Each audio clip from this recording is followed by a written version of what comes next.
What is up, YouTubes? How are we today? I am very, very excited. Ooh, I almost talked like a Southern gentleman there for a minute. I'm very, very excited today because I got a new knife in the mail yesterday, and it's kind of blowing up all over the slip joint knife groups right now. And I posted it yesterday because I was super excited, but then I wanted to do a review today. So this isn't a first impressions review. Blah, word salad. But I'd still like to show it to you, and I'm pretty impressed with it, like most of my knife reviews. Now, with that being said, there are a few critiques in this blade, but I will get to those. Let me show you. Oh yeah, baby. This is a thick, chunky boy. He's thick. He's a thick boy. Look how thick this is. This is the heavy forged stockman from Ryder. Oh, I almost dropped it. Look at that. It has a clip point blade. Look how aggressive that slope is. Ooh, aggressive. It's pokey. I love that. The heavy forged series is going to be so freaking sweet. This might be the series that I buy every single one of them. No joke. Then we have one of the biggest bellied Spade blades. That is a Spade blade because it has that little point right there.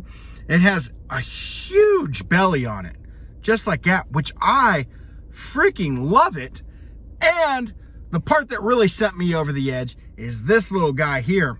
This is a coping blade, which is phenomenal. I love that. It's kind of chiselly, it's straightforward, kind of reminds me, I don't know why it reminds me of it, but the CRKT Razor kind of blade shape, where it's kind of chiselly looking.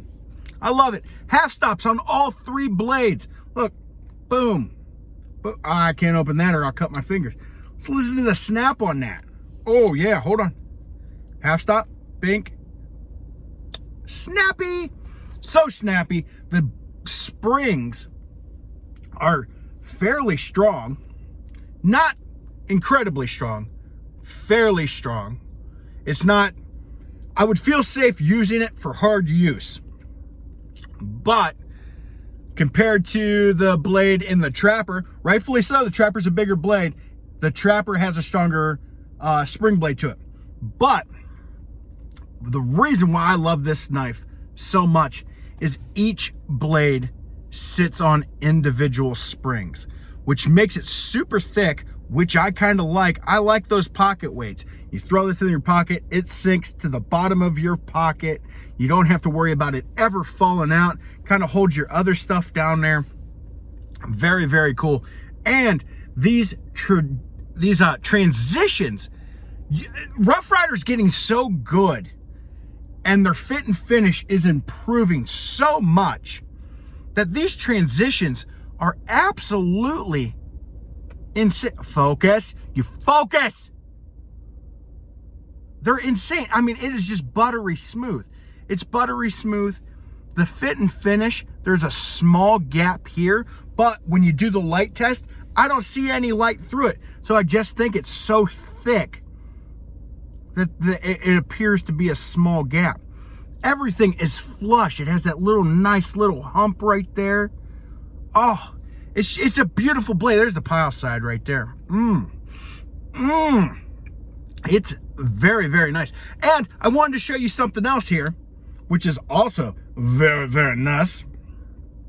When I got this blade, it had quite a bit of oil. But once you kind of wipe it down a little bit, and I understand they have quite a bit of oil because they are T10 carbon blade steel, which I like. It patinas up great. My heavy forged Trapper is patinaing up, natural patina. It is a beautiful, beautiful thing when you see that natural bluing, that natural patina kind of coming up. Ooh, I love that a lot.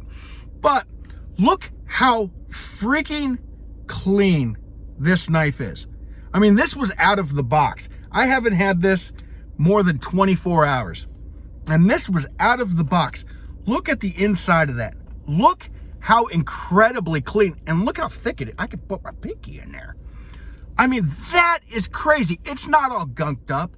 There's not a bunch of crud and garbage. They took care of these knives. They finished them beautifully. And for $14.99, I mean, good Lord. Good Lord, that's a steal all day long. I love how they're coming out with these unique shapes and patterns. I've never seen a stockman with first of all, a spade blade with that big of a belly. That's a beautiful spade blade right there. And I've never seen a stockman with a coping blade, which I really like. I like the uniqueness of it, and I like the price of it. You get a unique blade, high carbon steel. T10 carbon steel is a beautiful, beautiful steel, actually. I like it. It sharpens up well. It holds an edge great. It takes a little longer to sharpen because it is quite hard, I think. When you do those pass-throughs, it takes me a little longer to get that right up there. But it is just so unique that they're coming out with this. What I would like to see, please, dear God, oh my God, please do a heavy forged cotton sampler. The world will love you. Rough Ryder fans will love you if you do a heavy forged cotton sampler with a super strong pull. Please do that, or a heavy forged Barlow, or you know what? You could just probably make any pattern in a heavy forge and it would be phenomenal. It would be phenomenal. But we're going to talk about this. Now, here's a couple critiques on it. When you shut this knife up, you could have made the spade blade a tad bit longer.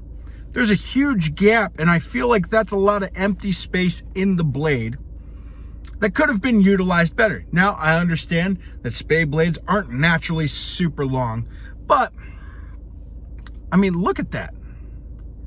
That is a big gap.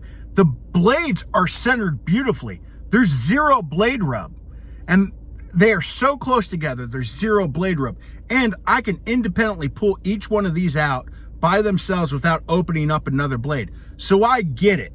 I understand it.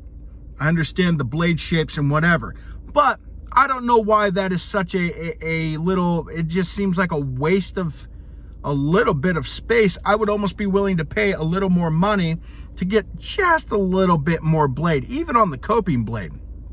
And I like that coping blade a lot. I think this is going to be a very, very popular knife for many reasons.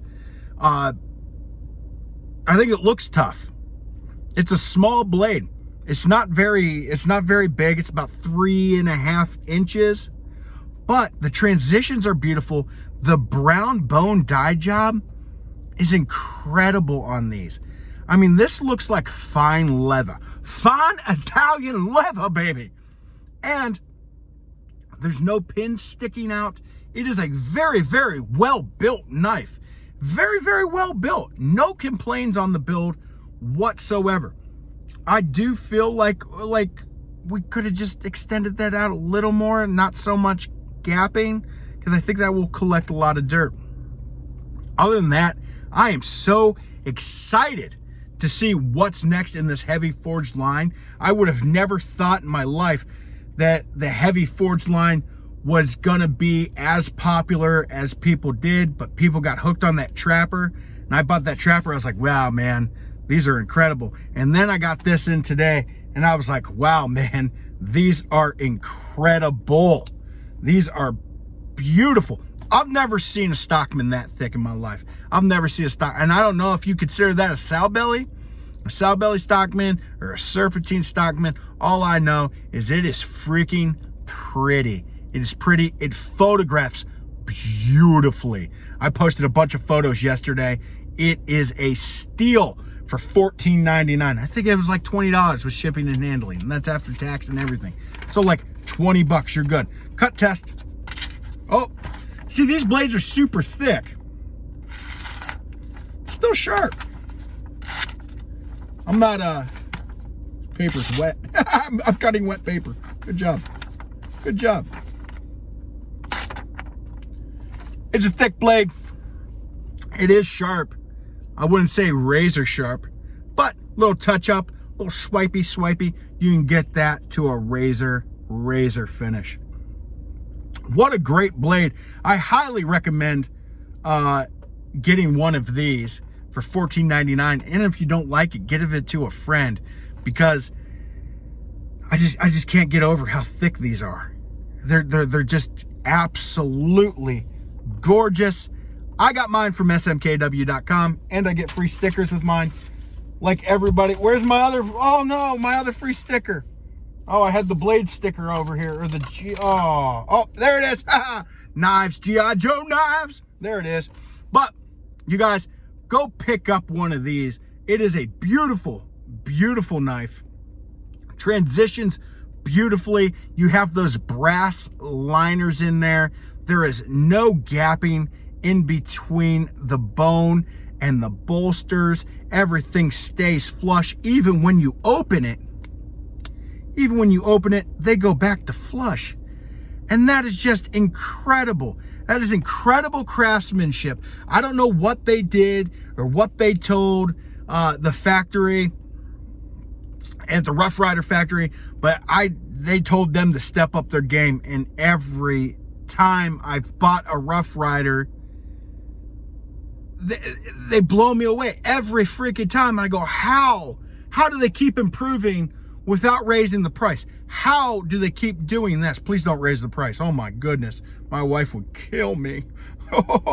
But they just keep on producing amazing products. And what really blows my mind is a lot of people that were naysayers on Rough Ryder, you kind of see them going, well, I bought my first Rough Ryder and boy, am I hooked.